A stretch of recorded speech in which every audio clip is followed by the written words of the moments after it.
తెలంగాణకు రక్షణ కవచంలా ఉండే సైన్యాన్ని తయారు చేసుకోవాలని, రాష్ట్ర అస్తిత్వాన్ని నిలబెట్టే ఫైటర్స్ గా తీర్చిదిద్దాలని పార్టీ నాయకులకు బీఆర్ఎస్ అధినేత తెలంగాణ తొలి ముఖ్యమంత్రి కల్వకుంట్ల చంద్రశేఖరరావు పిలుపునిచ్చారు. తెలంగాణకు రక్షణ కవచంలా ఉండే సైన్యాన్ని తయారు చేసుకోవాలని, రాష్ట్ర అస్తిత్వాన్ని నిలబెట్టే ఫైటర్స్ గా తీర్చిదిద్దాలని పార్టీ నాయకులకు బీఆర్ఎస్ అధినేత తెలంగాణ తొలి ముఖ్యమంత్రి కల్వకుంట్ల చంద్రశేఖరరావు పిలుపునిచ్చారు.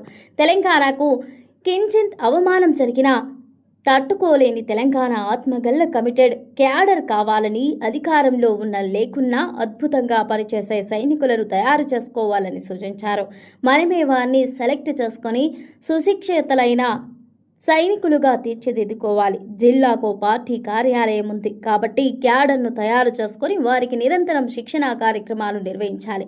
బీఆర్ఎస్ అంటే గుండెలో పెట్టుకునే వాళ్ళు ఎంతో మంది ఉన్నారు.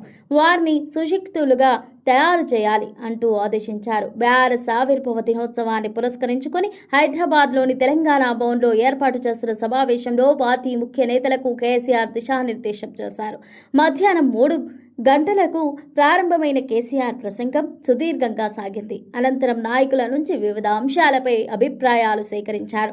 2.5 ఏళ్లుగా రైతులను అరికోస పెడుతున్న కాంగ్రెస్ సర్కార్ తీరుపై నిప్పులు చెరిగారు. పార్లమెంట్ సాక్షిగా తెలంగాణకు అవమానం జరిగిన నోరెత్తని బీజేపీ కాంగ్రెస్ ఎంపీల వ్యవహారాన్ని తుర్పరబట్టారు.